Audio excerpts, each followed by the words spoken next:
नमस्कार, जनमंच में आप सभी दर्शकों का स्वागत है। आपके साथ मैं हूं आसिफ खान। जनमंच में आज बात करेंगे राजनीति में युवाओं की भूमिका की।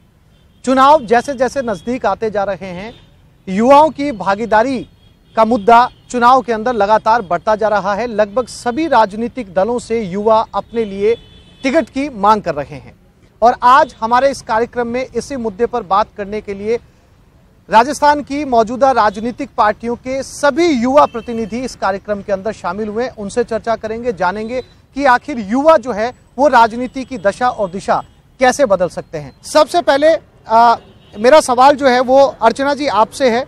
आपकी पार्टी के अध्यक्ष कई मौकों पर भाषणों में ये चर्चा कर चुके हैं कि ज़्यादा से ज़्यादा युवाओं को जो है वो राजनीति के अंदर आगे आना चाहिए। महिलाओं की भागीदारी की वो बात कर चुके हैं। एक दो मौकों पे वो ये भी बोल चुके हैं कि अगर किसी ने बाहर से पैराशूट लैंडिंग करने की कोशिश की तो उनके पैराशूट की रस्सियां भी काट दी जाएंगी। इससे संदेश बहुत साफ जाता है कि युवाओं को जो है वो ज़्यादा से ज़्यादा राजनीति के अंदर जगह मिलनी चाहिए। आपका क्या स्टैंड है अर्चना जी?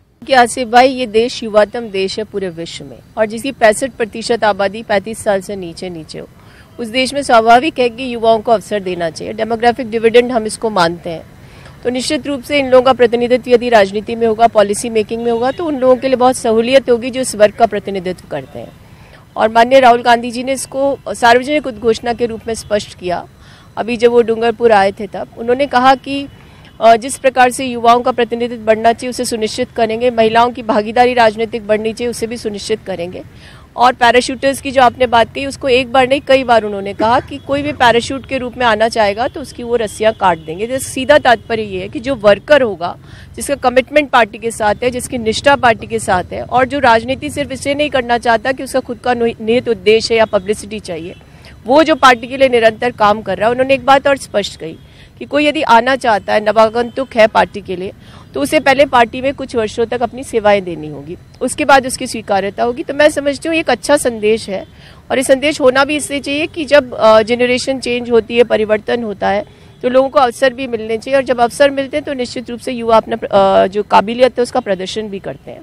तो आज वैसे भी देखा जाए तो पूरे विश्व में युवाओं की आबादी कमोबेश बहुत स्टेबल स्टेज पर आ चुकी है। तो उनको दरकार है राजनीति में अपने रिप्रेजेंटेशन की और पॉलिटिकल पार्टीज़ का दायित्व भी बनता है कि उनको एक बैलेंस के साथ उनके रिप्रेजेंटेशन को सुनिश्चित करें। ऐसा नहीं कि खाली युवा ही आ जाए उसमें, लेकिन कुछ कोटा एक तरह से फिक्स कर देना चाहिए ताकि एक बैलेंस हो अनुभव और युवाओं का, और वो मिलकर के राजनीति को दिशा देंगे तो वो बदलते परिदृश्य, बदलती रवायत में उनकी जो भूमिका होगी वो निश्चित रूप से सुखद होगी देश। अर्चना जी, भारत जो है वो युवाओं का देश है और बहुत प्रधानमंत्री जी अक्सर अपने भाषणों में जिक्र करते रहे हैं कि एक बड़ी आबादी जो है वो युवा है।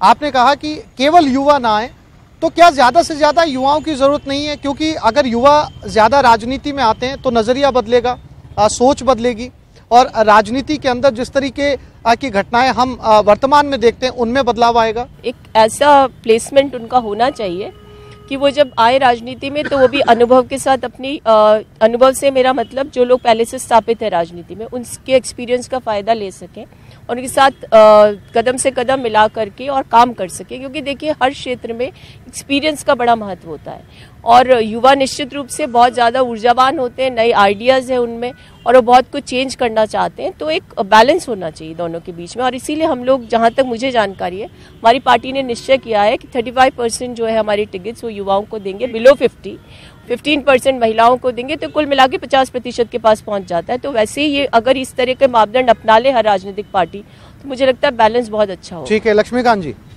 35% युवाओं की भागीदारी कांग्रेस सुनिश्चित कर रही है। आप? हमारे बहुत सारे प्रदेशों में जहाँ सरकार है वहाँ हमने मुख्यमंत्री तक यंग बनाए। आप चाहे त्रिपुरा के मुख्यमंत्री विपुल देव की बात करें, आप चाहे महाराष्ट्र के मुख्यमंत्री जी की बात करें, आप चाहे पूर्वोत्तर के और राज्यों के मुख्यमंत्री जी की बात करें, आप उत्तर प्रदेश जैसे बड़े स्टेट के मुख्यमंत्री की बात करें, तो वो कंपैरेटिवली उस परंपरा को तोड़ने वाले हैं जो एक सेटअप परंपरा थी कि एक अनुभवी और बड़ी उम्र का व्यक्ति ही मुख्यमंत्री बन सकता है। अभी भी किसी भी दूसरी पॉलिटिकल पार्टी की तुलना में हमारे पास सबसे यंग सांसद हैं, हमारे पास सबसे ज़्यादा यंग एमएलएज हैं। राजनीति में युवाओं का प्रतिनिधित्व बहुत ज़्यादा होना ही चाहिए और हमने प्रैक्टिकली उसको करके दिखाया है। ठीक है मुक्तसिम, आप ये बताएं कि आप लगातार फील्ड में काम कर रहे हैं, अगर आपकी पार्टी आपको टिकट देती है तो आप किस नज़रिए से राजनीति के अंदर बदलाव करेंगे? कौन सी ऐसी मौजूदा जो चीजें हैं जिनको आप बदलना चाहेंगे? देखिए, जिस तरीके से कहते हैं ना कि बच्चे देश का भविष्य है, उसी तरीके से युवा उस भविष्य को स्थायित्व प्रदान करने वाले एक ऊर्जावान स्रोत होते हैं। और जब आज अगर ऐसे कई मुद्दे हमारे इर्द गिर्द घूमते हैं, वो राष्ट्रीय और स्थानीय मुद्दे हैं, चाहे गरीबी हो, चाहे भ्रष्टाचार हो, चाहे हाथों से छिनता कश्मीर हो, चाहे पैर पसारता जो है आतंकवाद हो, चाहे जो है घटता भूजल स्तर हो, ऐसे कई मुद्दे हैं जिनको सिर्फ पढ़ा लिखा युवा ही अपने जो है पराक्रम से उनका समाधान कर सकता है। और वो जब देश की सक्रिय राजनीति में उनका, और एक दूसरी बात कि भारत की जो राजनीति है उसमें इसका जो है एजेंडा ही युवाओं के आधार पर माना जाता है। तो यहाँ पर युवाओं को एक मिलता है उसमें पार्टी में, तो युवा जो है अपने उससे उसको बदल सकता है और राजनीति के नए आयाम पैदा कर सकता है। तो राजनीति में जो है युवाओं को अपनी भूमिका सुनिश्चित करने के लिए उनका फिक्स कोटा पूरा करना चाहिए। पूर्व पुलिस अधिकारी हैं हमारे साथ। मुद्दा चर्चा आपने दोनों अनिल जी यहाँ पर सुनी। कितना जरूरी है युवा देश की और स्टेट की राजनीति के लिए?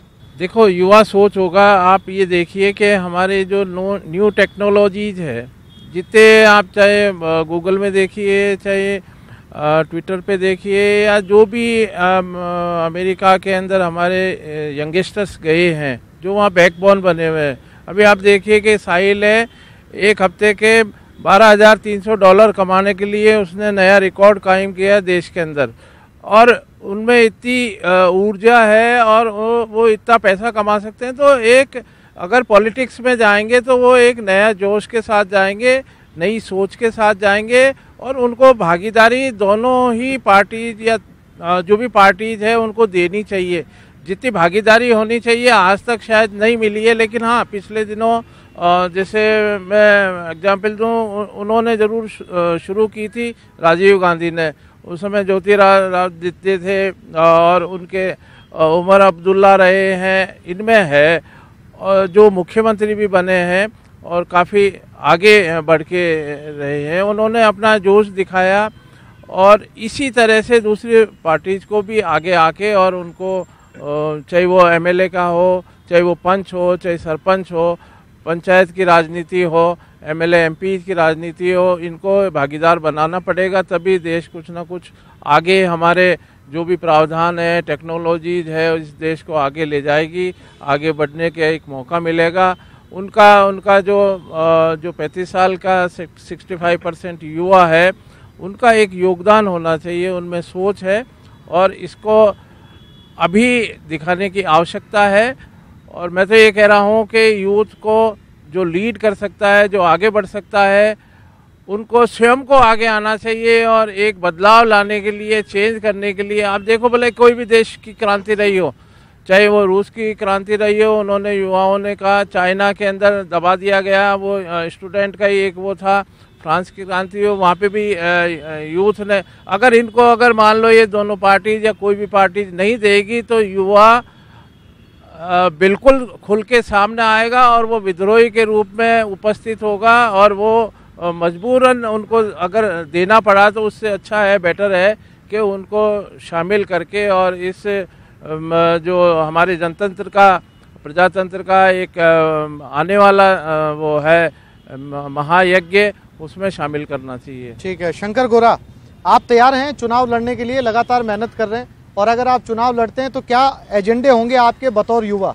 बतौर युवा सबसे बड़ा एजेंडा ये है कि पूरा शिक्षित हमारा देश, पूरा शिक्षा, हमारे पूरे हर कोई व्यक्ति है, चाहे वो गरीब झोपड़ी में रह रहा हो, चाहे कोई झोपड़पट्टी में रह रहा हो, चाहे कहीं पे भी हो, हर व्यक्ति को शिक्षा मिलेगी तो वास्तव में जो अपना देश जिस प्रकार से आगे बढ़ना चाहिए वो आगे बढ़ेगा। दूसरी चीज है स्वास्थ्य। अगर हर व्यक्ति स्वस्थ रहेगा तो देश आगे बढ़ेगा। जैसे मैं बताना चाहूंगा, 5 बातों में अपनी बात को पूरा करना चाहूंगा। रोटी, कपड़ा, मकान, पढ़ाई और दवाई, इन सब चीजों की बेसिक नीड है। आज पढ़ाई होगी तो पूरा देश का युवा, और जो भी चीजें आज कहीं ना कहीं हम पीछे जा रहे हैं, तो वो हमारी शिक्षा, एजुकेशन के चक्कर में जा रहे हैं। और कहीं ना कहीं जो भ्रष्टाचार है, आतंकवाद है, क्षेत्रवाद है, इन सब चीजों को खत्म करके, आज आप देखिए कहीं पर भी यूथ पॉलिटिक्स करता है तो वहाँ क्षेत्रवाद, जातिवाद, भाषावाद, सब चीजें कहीं ना कहीं खत्म होने पे आई हुई है। तो हमें कम से कम सब जो हम अगर कॉन्स्टिट्यूंसी में जाएंगे, अगर हमें कहीं मौका मिलता है, तो निश्चित रूप से पूरी जनता जनार्दन को भगवान समझ के उनके लिए काम करेंगे और अच्छे से अच्छे हर प्रकार का मुद्दा हर जगह 24 घंटे निरंतर उनको काम करने का हमें अगर अवसर मिलता है तो 24 घंटे काम करके जनता की सेवा करने का हमारा जो उद्देश्य है, हमारा जो विजन है। और आज छात्र राजनीति से निकल के कोई भी व्यक्ति अगर निकलता है, छात्र राजनीति से विश्वविद्यालय का चुनाव लड़ता है या विश्वविद्यालयों में रहता है या छात्र राजनीति में निकलता है, तो वो हर प्रकार की समस्याओं को फेस करके निकलता है। उसको पता रहता है कि वो एक टाइम का भोजन करके भी काम करता है, तो उसको सब प्रकार की समस्याओं को फेस किया हुआ होता है। और दूसरी चीज होती है कि जैसे युवाओं को अगर भागीदारी नहीं मिलती है, युवाओं को भागीदारी नहीं मिलती है, तो धनबल बाहुबल के आधार पर कहीं ना कहीं वो चुनाव हो जाता है। इसलिए मेरी यही पैराइटी है, मैं यही चाहूंगा कि अगर हमें मौका मिलता है तो हम बेसिक 5 नीड है, रोटी कपड़ा मकान पढ़ाई और दवाई, शिक्षा होनी चाहिए, प्लेसमेंट होना चाहिए, विजन स्टूडेंटों के पास होना चाहिए। अगर हमारे कोई किसी प्रकार का शिक्षा में इंफ्रास्ट्रक्चर नहीं दिया जा रहा तो वो इंफ्रास्ट्रक्चर उनके पास होना चाहिए,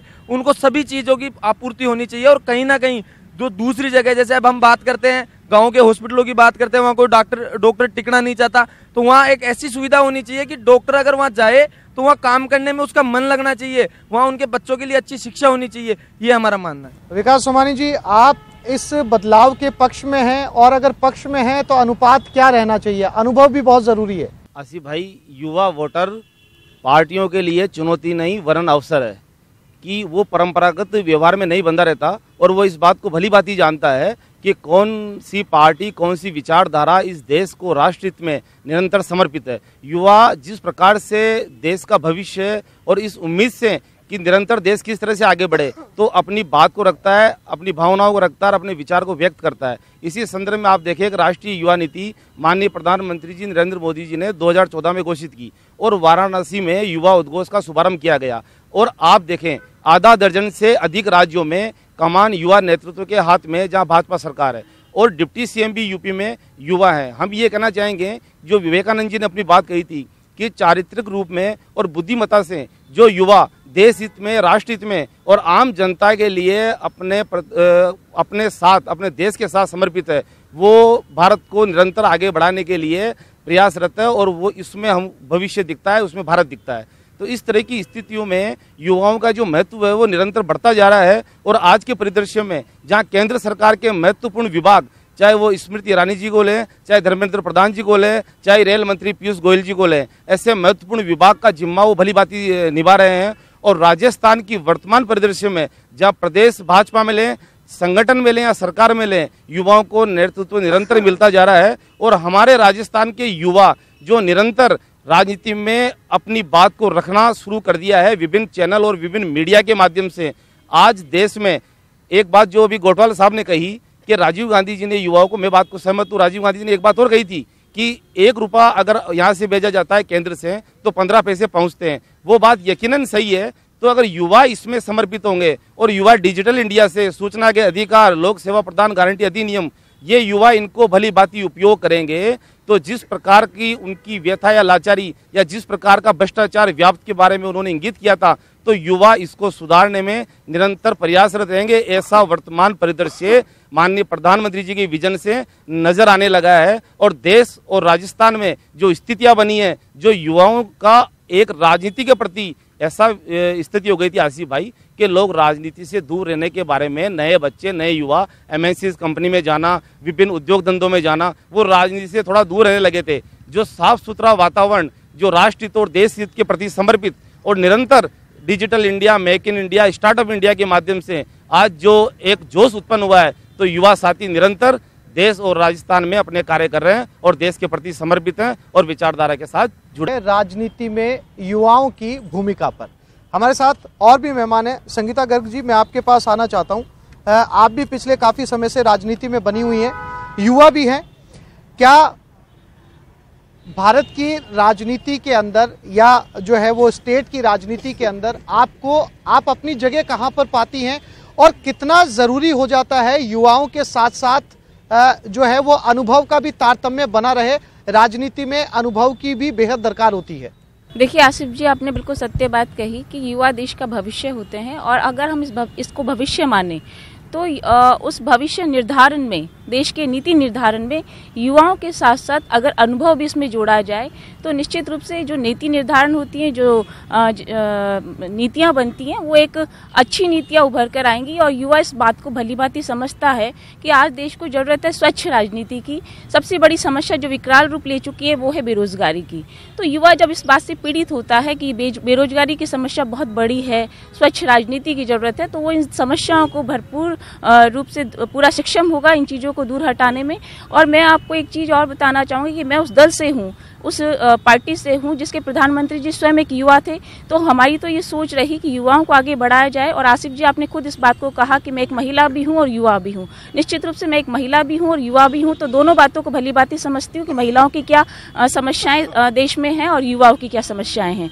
तो इन समस्याओं को दूर करने हेतु युवा चूंकि बहुत ज़्यादा जोश, जुनून और जज्बे के साथ काम करता है, तो वो जो पूरा उसके पास भरपूर ऊर्जा होती है, उस ऊर्जा के साथ वो काम करता है, तो देश के नीति निर्धारण में अपना सहयोग देता है। हमारी पार्टी के राष्ट्रीय अध्यक्ष युवा हैं, हमारे प्रधानमंत्री युवा रहे और हमारे देश के संगठन के काफ़ी जगह के जो पीसीसी प्रेसिडेंट हैं वो युवा हैं। वो नीति निर्धारण में अपना योगदान दे रहे हैं। भलीभांति समझते हैं कि आज युवाओं के सामने जो समस्याएं आ रही हैं, वादा किया गया था बेरोजगारी दूर करने का, लेकिन बेरोजगारी की समस्या जस के तस है, तो एक बहुत बड़ी समस्या के रूप में हमारे देश में उभर कर आई है।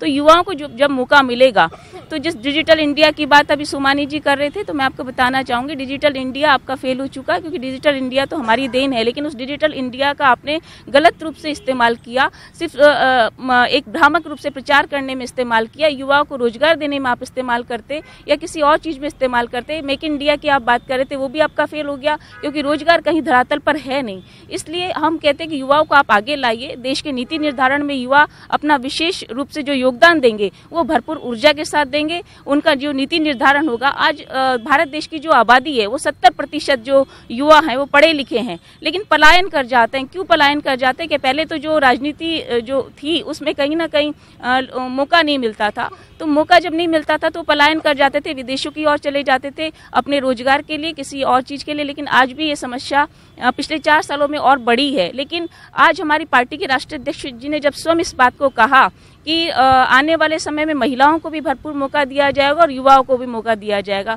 तो युवाओं का रुझान जो है वो कांग्रेस पार्टी की तरफ बढ़ा भी है और इस बात से बढ़ चढ़कर हिस्सा भी ले रहा है कि आने वाले समय में जब हमें मौका मिलेगा तो हम इस देश की राजनीति में अपनी महत्वपूर्ण भूमिका अदा करेंगे। जैसा कि आपने सुना इनको, संगीता जी को, इन्होंने कहा कि अनुभव भी जरूरी है। कितना डिफरेंस, कितना अंतर आप पाते हैं युवाओं में और अनुभव के अंदर? किस तरीके से युवा अगर आएंगे तो जो है वो राजनीति का कायाकल्प हो जाएगा? देखिए आसिफ भाई, युवाओं ने आज की राजनीति की हम बात नहीं कर रहे, आज से हम पुरानी बात भी करते हैं, तो युवाओं ने इस देश का गौरव हमेशा से बढ़ाया है। माननीय स्वामी विवेकानंद जी की हम बात ले लेते हैं। स्वामी विवेकानंद जी ने भारत का गौरव बढ़ाया। एक युवा के नाते वहाँ वो गए और उन्होंने अपना भाषण दिया। आज सेम स्थिति राजनीति की बनी हुई है। एक तरफ तो अभी गर्ग साहब ने कहा, मैडम ने, कि सब कांग्रेस में युवाओं को अवसर दिया जा रहा है, दूसरी तरफ इनके ही पूर्व केंद्रीय मंत्री चिल्ला के बोलते हैं कि अशोक गहलोत जी को यदि सीएम नहीं डिक्लेयर किया गया तो निश्चित तौर पर कांग्रेस पार्टी की स्थिति बहुत बुरी होने वाली। कहाँ पर रह गया युवाओं को मौका देने की बात? मैं तो ये कहूँगा आज युवा को निश्चित तौर पर राजनीति में अवसर मिलना चाहिए। उस युवा की पढ़ाई, उसकी मेहनत, उसकी चातुर्यता, इस सब को देश और राष्ट्र के लिए काम में लेना चाहिए। और जब युवा राजनीति में आगे बढ़ेगा, देश की लोकसभा में जाएगा, राज्य की विधानसभा में जाएगा, नगर पालिका, नगर निगम और अन्य जनप्रतिनिधित्व संस्थाओं में जाएगा, तो निश्चित तौर पर, आज हम जयपुर की बात लें, जयपुर का मेयर एक युवा व्यक्तित्व के धनी है। निश्चित तौर पर जयपुर में उन्होंने एक आमूलचूल परिवर्तन किया है। युवाओं को भारतीय जनता पार्टी ने हमेशा संगठन और सत्ता दोनों में अवसर दिया है। जयपुर ग्रामीण के हम सांसद की बात करें, केंद्रीय राज्य मंत्री हैं, आप युवा हैं, आप निश्चित तौर पर खेल जगत में पूरे देश का प्रतिनिधित्व कर रहे हैं। भारतीय जनता पार्टी ने हमेशा से युवाओं को अवसर दिया है और भविष्य में भी देने वाली। चौधरी साहब, आपने सुना खेमचंद को, इन्होंने कहा कि आपकी पार्टी की कथनी और करनी के अंदर अंतर है।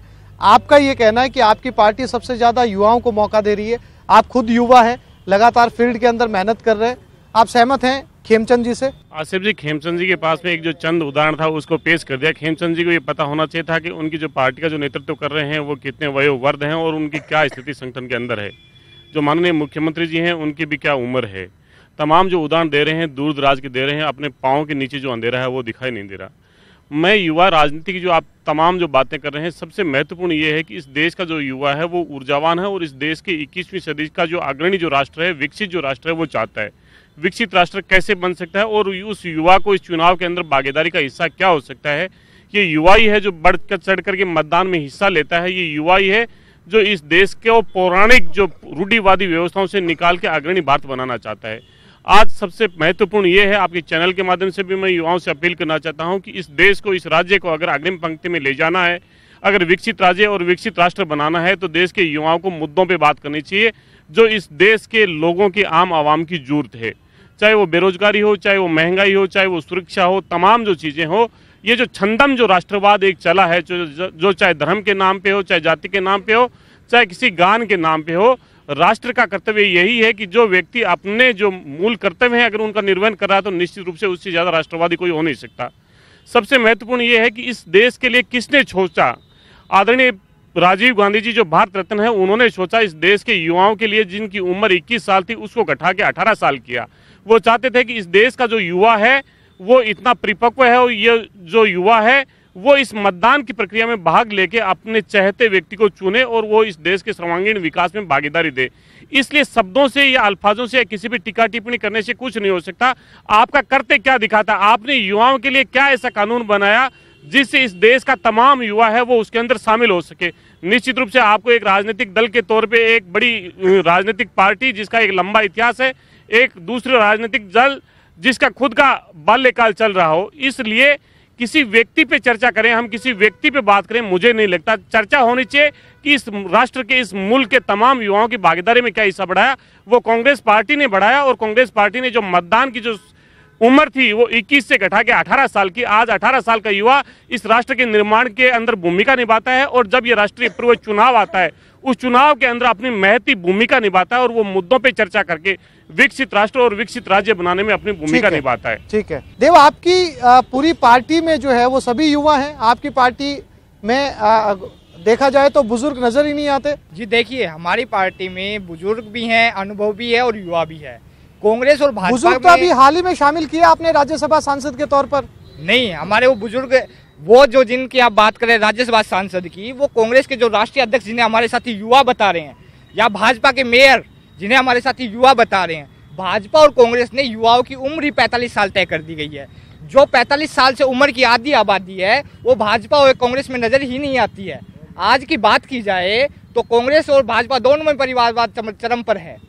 दूसरी ओर आम आदमी पार्टी, सत्ता हो या संगठन, दोनों जगह युवाओं को मौका दे रही है। दिल्ली में हमने महज 25 साल के प्रकाश जायसवाल जैसे युवा साथी को मौका दिया और विधायक चुनकर वो आए। राजस्थान में भी हमने 27 साल के विश्वेंद्र को रामगढ़ से टिकट दिया है।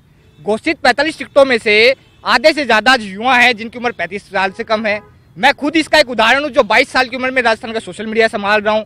दूसरी तरफ देखा जाए, प्रदेश का युवा भी समझ चुका है कि कांग्रेस हो या भाजपा, दोनों उनका सिर्फ राजनीतिक फायदा उठा रही, उन्हें भीड़ समझ रही है। और युवाओं ने हाल ही में राजस्थान विश्वविद्यालय के चुनाव में सबक भी सिखाया है, जहां 4 में से 3 प्रत्याशी निर्दलीय चुनकर आए और दोनों पार्टियों की जमानत जब्त हुई है। आप ये कहना चाह रहे हैं कि ये दोनों ही पार्टियां युवाओं को मौका नहीं देती हैं? मुद्दा ये है।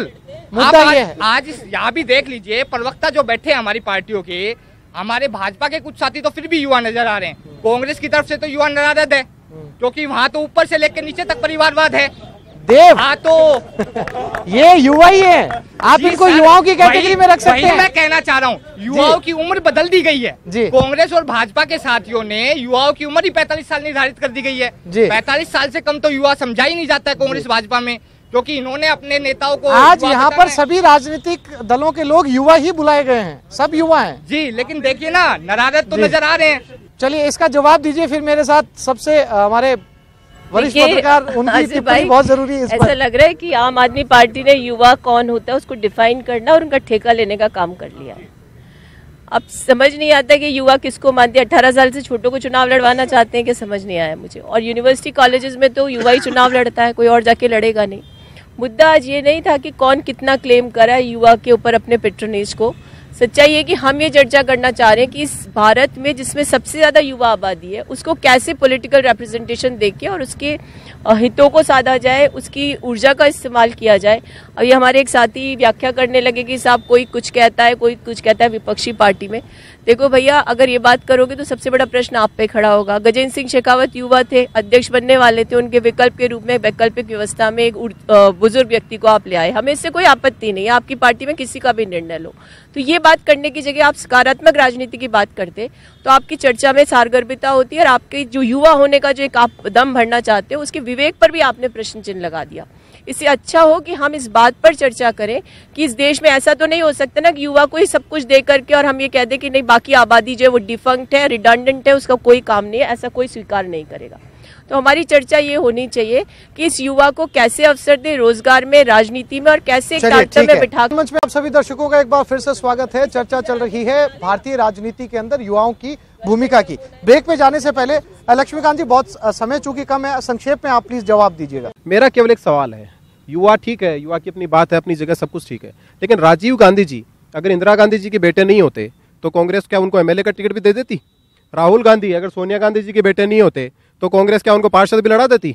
देखिए, ये एक बड़ी विडंबना है कि कांग्रेस के साथी जो मेरे सवाल का जवाब देने की आतुरता दिखा रहे हैं, अपना सोच के रखें कि वो इनकी 70 साल पुरानी पार्टी देश के आजाद होने के बाद से लेकर अब तक है।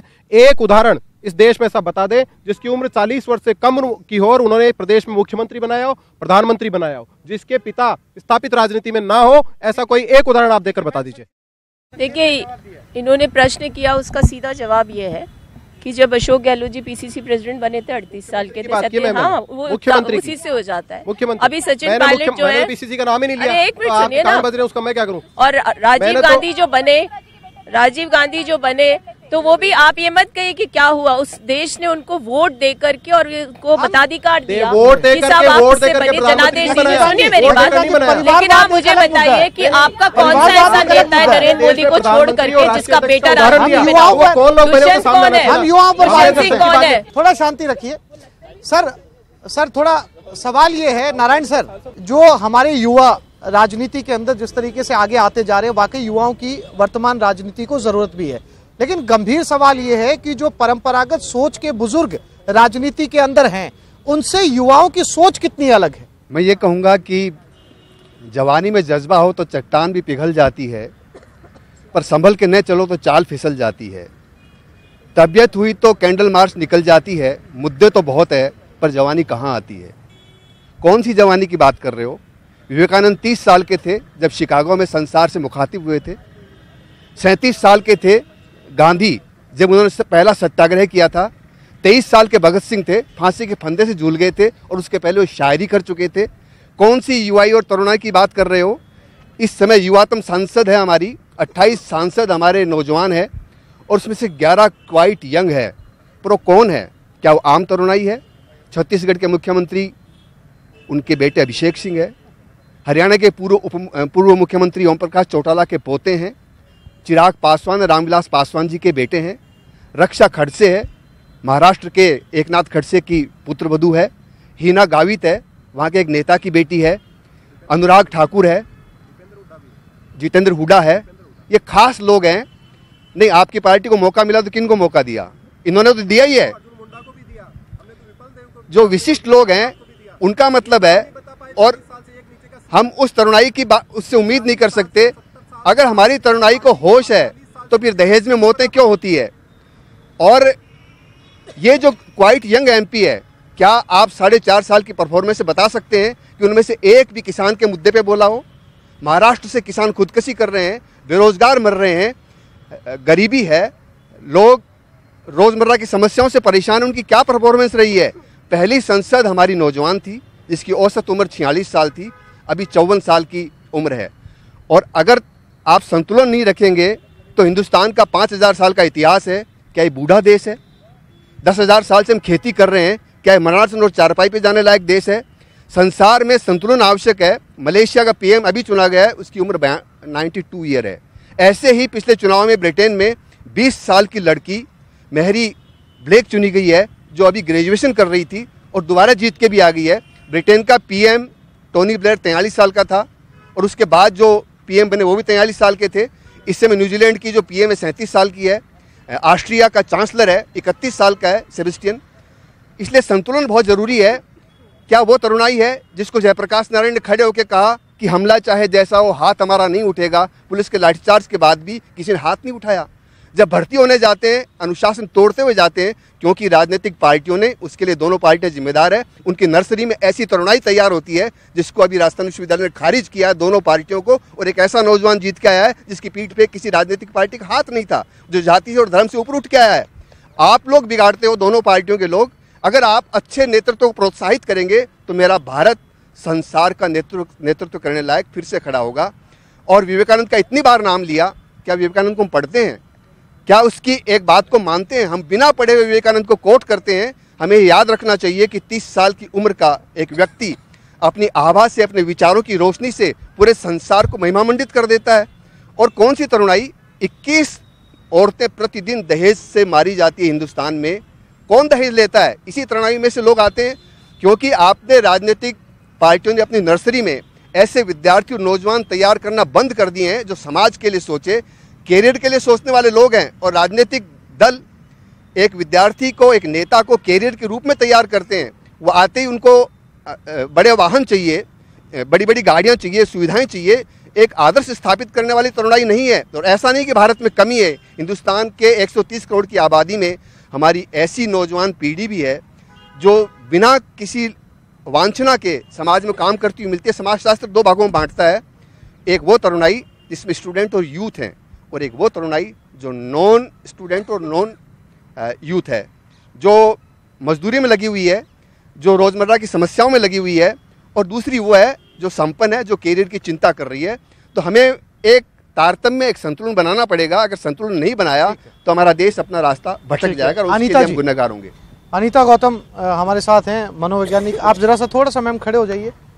मैम, बहुत गंभीर सवाल नारायण जी ने यहाँ उठाया कि भले ही हमारे साथ यूथ है, लेकिन सोच और नजरिए में बहुत ज्यादा फासला है नहीं। जैसा कि उन्होंने बहुत एक्सप्लेन करके, व्याख्या करके बताया कि बहुत ज्यादा उम्मीदें भी अगर हम उनसे पालें तो उम्मीदों पर खरा उतरने जैसी स्थिति है नहीं। क्या आप सहमत हैं उनसे? देखिए, काफ़ी हद तक मैं इनकी बातों से सहमत हूँ कि जैसा ये इन्होंने कहा है कि स्वामी विवेकानंद जो 30 साल में शिकागो गए थे और उन्होंने अपने आभा से सबको महिमा मंडित किया था। गांधी जी का पहला सत्याग्रह जो इन्होंने इतनी यंग एज में किया था, बिल्कुल सही है। जो यंग होता है उसके अंदर नए विचार आते हैं, बिल्कुल सही है। नए विचार आते हैं, नई ऊर्जा होती है, नया जोश होता है, वो आगे बढ़ने के लिए उसके अंदर एक ललक होती है। पर अगर राजनीति क्या है? राजनीति के अंदर हम समाज से ही लीडर्स होते हैं, वो आगे जाते हैं और इस समाज के अंदर कार्य करते हैं, समाज के लिए कार्य करते हैं। पर मेरे ख्याल से आजकल तो राजनीति का मतलब ही बदल गया है। सब लोग जाते हैं सिर्फ खुद के लिए। ज़्यादातर मेन जो रहता है कि मैं आगे बढ़ूं और मेरे लिए क्या होगा, ये सोचते हैं। तो वो जो सोच है वो गलत है। इसके अंदर बैलेंस होना चाहिए, बहुत ज़रूरी है। हमारे जो वरिष्ठ लोग हैं उनका अनुभव बहुत ज़्यादा ज़रूरी है राजनीति में, और नई सोच, वो दोनों ज़रूरी है ताकि हम बैलेंस बनाकर राजनीति के अंदर अच्छे नए मापदंड स्थापित कर सके। एक छोटा सा सवाल मेरा और है आपसे कि अगर वो बदलाव, जिस तरुणाई की बात नारायण जी कर रहे थे, वो बदलाव चाहिए और वो विजन उनके सत्ता में आने के बाद में नौजवानों के वो ग्राउंड पे नजर आना चाहिए, इसके लिए आप युवाओं को क्या कहेंगी? सबसे पहले तो हम लोग ये बोल देते हैं ना कि काश मैं राजनीति में होता तो ऐसा करता, पर जैसे ही बात होती है राजनीति में आने की, नहीं ये तो बहुत गंदी है, मैं इसके अंदर नहीं जाऊंगा, मैं भी कल्प्रेट हो जाऊंगा। जब यही सोच है आपकी तो फिर आप आगे कैसे बढ़ेंगे? अगर आपको लगता है कि आप इसके अंदर आकर इसको बदल सकते हैं, तो मैं तो ऐसे युवाओं को कहती हूँ कि आप आओ और इसके अंदर आओ, राजनीति के अंदर आओ, और जो बदलाव की आप अपेक्षा करते हो वो बदलाव करने की कोशिश करो। अगर हम कोशिश करते तो कोई भी चीज़ नाकाम नहीं है, इम्पॉसिबल तो कोई भी चीज़ नहीं है। तो बात यह है कि आपको युवाओं को आगे आना चाहिए और इसके अंदर, राजनीति के अंदर रह के आगे बढ़कर इसको बदलने की कोशिश करनी चाहिए। और जैसा सपना वो देखते हैं हमारे भारत का कि ऐसा होगा, वो तभी पॉसिबल है जिस लोगों की सोच और अपनी नई सोच के साथ वो इसके अंदर एंटर करेंगे। ठीक है अमित, हमारे जो बीजेपी के साथी हैं, कांग्रेस के साथी हैं, उन लोगों की बात सुन रहा था और दोनों अपने अपने तर्क दे रहे थे कि हम लोग युवाओं को टिकट देते हैं, हमने एक को उनको टिकट दिया, उनको टिकट दिया। तो मैं हाथ कंगन को आरसी क्या, पढ़े लिखे को फारसी क्या, बहुत चूंकि हम लोग राजस्थान की राजधानी जयपुर में बैठे हुए हैं, तो मैं सर्वप्रथम दोनों ही पार्टियों के जो वक्ता हैं और लोग यहाँ बैठे हैं उनको बताना चाहूँगा कि जयपुर की जो प्रमुख विधानसभा सीटें हैं, चाहे मैं हवा महल की बात कर लूँ, वहाँ के एमएलए साहब, चाहे किशनपुर की बात कर लूँ, वहाँ के एमएलए साहब, चाहे आदर्श नगर की बात कर लूँ, वहाँ के एमएलए साहब, चाहे सिविल लाइंस की बात कर लूँ, वहाँ के एमएलए साहब, जितने मैं बता रहा हूँ उनमें से कोई भी 55 प्लस का नहीं है। तो मेरे बीजेपी के जो युवा साथी यहाँ पर बैठे हुए हैं, जो भी मुस्कुरा भी रहे हैं, मतलब मेरे को इनसे बहुत ज़्यादा सहानुभूति है कि इन लोगों का नंबर कब आएगा। और जहाँ तक कांग्रेस की बात है, इनके जो ओपोनेंट है जो वहाँ पर हारे हैं, उन सबकी भी उम्र जो है आसिफ भाई, किसी की भी 55 प्लस से कम नहीं है। तो एक तो बात बोलना और एक उसको लागू करना। हमारा बगरू का विधायक 10 साल छोटा है आपसे, हमारा पुलेरा का विधायक दूसरी बार का एमएलए 35 साल का है, हमारा चोमू का विधायक तीसरी बार का एमएलए 38 साल का है। और सुनिए आपसे तुलना हो नहीं सकती, आपसे तुलना हो नहीं सकती, क्योंकि आप छात्र संघ के जॉइंट सेक्रेटरी का चुनाव भी जीते हुए नहीं है। आप छात्र संघ के ये तो लोकतंत्र की खूबसूरती है, और केवल यहाँ पर बैठ के बातें कर रहे हैं आप लोग। खूबसूरती है बड़ी बातें करना, आप यहाँ पर आके बैठे, लेकिन उसको लागू कीजिए। छात्र संघ के जॉइंट। संगीता जी, आप कुछ कहना चाह रही थी, उसके बाद में चर्चा को आगे बढ़ाते हैं। देखिए आसिफ भाई, जिस तरह की चर्चा हम यहाँ देख रहे हैं, ये कहा ये जा रहा है कि जयपुर में इस सीट पर युवा नहीं थे, बीजेपी ने भी नहीं दिए, कांग्रेस ने भी नहीं दिए। मैं अपनी पार्टी की तरफ से ये बात कहना चाहती हूँ कि हमारी पार्टी की स्पष्ट सोच है कि युवाओं को हम आगे लाएंगे, और पहले भी लाए हैं और आज भी लाएंगे। लेकिन अगर ये कहें कि हर जगह अगर युवाओं के पास अनुभव नहीं है या वहाँ वो सीट जीत नहीं सकता, तो भी युवाओं को हारने के लिए तो पार्टी टिकट नहीं देती, जीतने के लिए पार्टी टिकट देती है। देखिए, मैं भी युवा हूँ भाई, और आपके साथ हूँ, और मैं चाहती हूँ कि मुझे भी मेरी पार्टी टिकट दे और मैं भी चुनाव लड़ूं। लेकिन मैं इस बात को, ये बात मैं कहना चाहती थी कि पार्टी ये भी देखती है कि जहां पर युवा जीतने लायक है वहां पर टिकट दिया जाता है। और निश्चित रूप से आज हमारी पार्टी में आपको देखने को मिलेगा 2018, ये अभी कुछ समय बाद में ही आपके पास लिस्टें आनी शुरू हो जाएंगी, तो आपको देखने को मिलेगा युवाओं को भरपूर मौका दिया गया है। लेकिन वो थोड़ी देर पहले वो कुछ आक्षेप कांग्रेस पे लगा रहे थे, तो मैं एक चीज लक्ष्मीकांत जी से जानना चाहती हूँ कि दुष्यंत जी ने किस आधार पर चुनाव लड़ा था, इस बात का वो जवाब दे दे कि दुष्यंत जी ने किस आधार पर चुनाव लड़ा था, उनके पास क्या योग्यता थी, मुख्यमंत्री जी के बेटे थे इसलिए चुनाव लड़ा था, इसीलिए आपकी पार्टी ने चुनाव लड़ाया था। आपने दुष्यंत जी का नाम लिया, मैं पहले ही आपके इस मंच पर बोल चुका हूं कि अगर कोई भी व्यक्ति, चाहे नेता का पुत्र है, अगर वो एमएलए का चुनाव लड़ता है, एमपी का चुनाव लड़ता है, जनता अगर उसको चुनाव जिताती है, हराती है, वो जनता के विवेक पर लिखती है। लेकिन आप 2.5 वर्ष के सांसद को देश का प्रधानमंत्री बना दे, क्योंकि वो पूर्व प्रधानमंत्री का पुत्र है। आप केवल एक ऐसे सांसद को आप राष्ट्रीय अध्यक्ष बना दें। आप मुझे एक नाम नहीं बता पाए, सारे प्रवक्ता मिले, आपने 200 मुख्यमंत्री बनाए होंगे, आप अभी तक एक जवाब नहीं दे पाए। 40 साल से कम उम्र का एक ऐसा व्यक्ति आपने मुख्यमंत्री बनाया हो जो किसी नेता का पुत्र नहीं हो, तो बता दीजिए टीवी चैनल पर। आप जितेंद्र जी, आप थोड़ा सा देरी से पहुंचे हैं, मैं आपको एक बार विषय, लगातार यहाँ पर चर्चा चल रही है, सभी पार्टियों के नौजवान यहाँ पर बैठे हैं प्रतिनिधि। युवाओं की राजनीति में भागीदारी का अनुपात आपके मुताबिक क्या हो और कितना जरूरी है? इसका प्रतिशत होना चाहिए, कितना नहीं होना चाहिए, ये तो एक अलग अलग विषय है। और राजनीति के अंदर युवाओं को आगे आना चाहिए। युवाओं की भागीदारी सभी पार्टियां चाहती है, और सभी पार्टियां इस बात की कोशिश करती है कि युवाओं की भागीदारी राजनीति के अंदर रहनी चाहिए। वर्तमान में देश की जो कुल आबादी है, कुल जनसंख्या है, उसका अधिकांश जो है वो युवा 20-25 वर्ष से लेकर के और 50 वर्ष तक के बीच के युवाओं की सबसे ज़्यादा जनसंख्या है। तो इस आधार के ऊपर, जनसंख्या के आधार पर भी और वैसे भी देखा जाए तो युवाओं के ऊपर देश के नए निर्माण करने के लिए उनकी सोच, उनके कार्य पद्धति के अंदर बहुत प्रभाव रहता है। परंतु इसके अंदर मैं एक बात ये कहना चाहूँगा कि केवल उसकी क्वालिफिकेशन किसी उम्मीदवार की ये हो कि वो युवा है, ऐसा नहीं होना चाहिए। युवा के साथ साथ देश को, हम उसको, देश के भविष्य को उसके भरोसे छोड़ रहे हैं, हम उसके ऊपर देश का भविष्य दे रहे हैं। उसको संसद के अंदर सारे कानून बनाने की जिम्मेदारी है, सारी देश के विकास की जिम्मेदारी है। तो इसलिए हम उसमें परिपक्वता कितनी है, उम्र के जवान होने से वो परिपक्व नहीं होता है, उम्र के साथ में व्यक्ति की सोच के अंदर ही परिपक्वता होनी चाहिए। हमने देखा, चर्चा चल रही थी कि साहब हमारे कांग्रेस के अंदर इतने परिपक्व, अरे भाई कांग्रेस में परिपक्वता राहुल गांधी है, पर कितने परिपक्व हैं वो पूरा देश जानता है कि राहुल गांधी कितने परिपक्व हैं।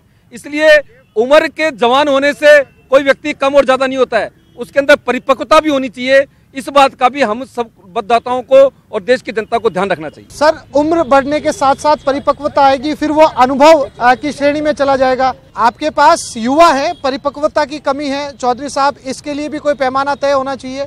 निश्चित रूप से आज इस देश का युवा जान रहा है कि यहाँ पे भाजपा के अंदर एक ट्रोल फैक्ट्री बनी है। भाजपा पार्टी के जो राष्ट्रीय IT सेल के अध्यक्ष हैं अमित मालवीय जी बहुत ही युवा हैं और वो युवा इतने संस्कारवान हैं कि जहाँ पे बहन और भाई के रिश्ते को अपवित्र रिश्ते के तौर पे नेहरू जी और उनकी बहन के फोटो को किस प्रकार से अश्लील तौर पे वायरल करते हैं, ये इनकी मेच्योरिटी है। यहाँ पे जिस प्रकार से जो परिपक्वता की बात करें, जब राहुल गांधी जी इस देश के प्रधानमंत्री जी से, पार्टी के राष्ट्रीय अध्यक्ष से जब जवाब मांगते हैं तब वो मौन होते हैं। ये जाके बहुत से चिल्लाते हैं, बहुत सी बातें कहते हैं, इधर से आलू डालेंगे सोना निकलेंगे। निश्चित रूप से आप ट्रोल कीजिए, आप ट्रोल करते रहिए, ये देश का युवा जान चुका है। आज मौका है, इस देश का युवा जानना चाहता है कि जो मुद्दे हमने उठाए, जो भ्रष्टाचार के मुद्दे लगे, भ्रष्टाचार के जो आरोप लग रहे हैं, वहां पे प्रधानमंत्री जी मौन आते हैं और उनकी सेना उनके बचाव में आके खड़ी होती है। यही इनकी परिपक्वता है। इस देश के हित से जुड़े हुए जब मुद्दे होते हैं तब ये बोलते नहीं है। यहाँ पे ट्रोल करने के लिए निश्चित रूप से ये बोलते हैं।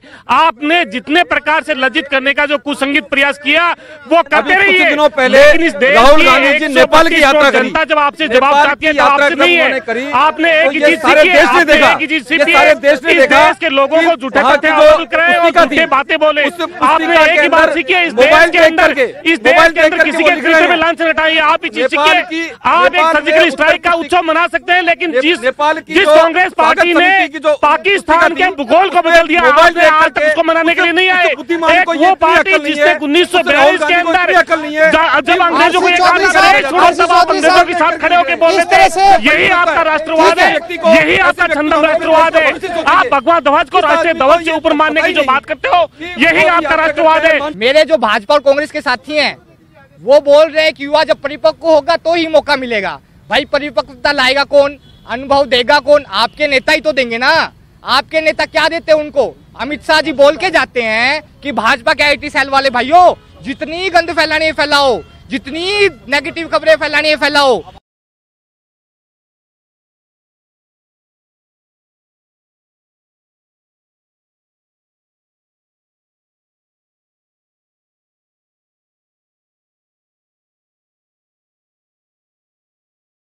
आप रुकिए, आपके गृह मंत्री डोमेस्टिक वायलेंस के केस में, आपके महिला बाल विकास मंत्री दुष्कर्म के केस में आप युवा की बात कर रहे हैं। युवा को आप एक बार सुनिए, अब सुनिए, अब बोलिए आप। जब जवाहरलाल नेहरू प्रधानमंत्री थे, जब अटल जी युवा थे, तो जवाहरलाल नेहरू जी ने एक बात कही थी कि युवा एक दिन देश का प्रधानमंत्री बनेगा। वो परख होती है, युवा की परख राजनीति में देखी जाती है। ऐसा नहीं है कि आप पार्टी ने नए मंत्री बना दिए और कोई दुष्कर्म केस में जा रहा है महिला बाल विकास मंत्री, कोई गृह मंत्री डोमेस्टिक वायलेंस में जा रहा है। युवाओं की बात करें तो तार्किकता के साथ करें। जो एक भी सुनिए, आप सुनिए एक बात पूरी, अरे आप सुनिए, परंपरागत जो राजनीतिक दल है वो भावनाओं का आह्वान को अब युवा तार्किक विवेचन करने लगा है।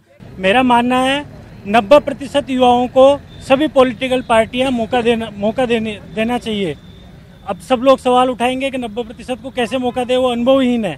तो उसके लिए सभी पॉलिटिकल पार्टियों को पैरेलल साल भर, 2 साल तक, 5 साल तक उनकी कार्यशालाएं आयोजित करनी चाहिए और जिसमें से जो सर्वश्रेष्ठ युवा निकले उनको चुनाव लड़ाकर आगे से आगे मौके देने चाहिए। देव, संक्षेप में अपनी बात खत्म करें। ये बात सत्य है, हमारे 23 विधायकों को फर्जी केस में फंसा करके जेल भेजा गया और माननीय न्यायालय ने 23 में से जो है 18 को बाइज्जत बरी कर दिया। पुलिस की चार्जशीट फटकार दी गई, रिजेक्ट कर दी गई। ऐसे मौके में किस हिसाब पे मेरे साथी बदनाम करने की सिर्फ साजिश है। केंद्र के सारे पुलिस का दुरुपयोग किया जा रहा है, ये हम सबके सामने आ चुका है। युवाओं को मौका मिलेगा, अब युवा आएंगे और युवा खुद अपना इतिहास लिखेंगे, युवा खुद अपना भाग्य लिखेंगे। उनको कमजोर ना किए भाजपा और कांग्रेस के साथियों। मैं केवल इस बात का जवाब देना चाहता हूं कि हमारी पार्टी ने युवाओं के नाम पर उन व्यक्तियों को चुनाव लड़ाया है जो लोग जमीन से निकल कर आए हैं। नेताओं के पुत्रों को भी लड़ाया होगा, लेकिन उनको भी बराबर का मौका दिया है। हमारे जैसे लोग जो गांव से निकल कर आए हैं, वो पार्टी के प्रवक्ता हैं छोटी छोटी उम्र में, तो हम लोग, हमारे पार्टी के लोगों ने सब लोगों को अवसर दिया है। देखिए, युवा क्या होता है सब जानते हैं और युवाओं को आगे बढ़ना चाहिए, इसमें कोई संशय नहीं है। और जो ये बात कर रहे हैं, ये मुझे उनकी विवेक पर मुझे प्रश्न चिन्ह खड़े करने पड़ रहे हैं।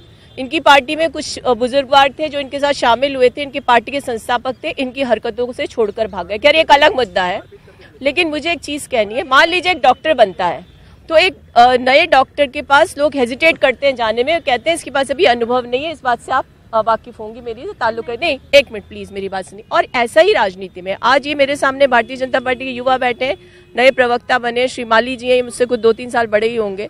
तो ये सब चीजें हम लोग भी युवा ही थे जब हम लोग प्रवक्ता बने थे।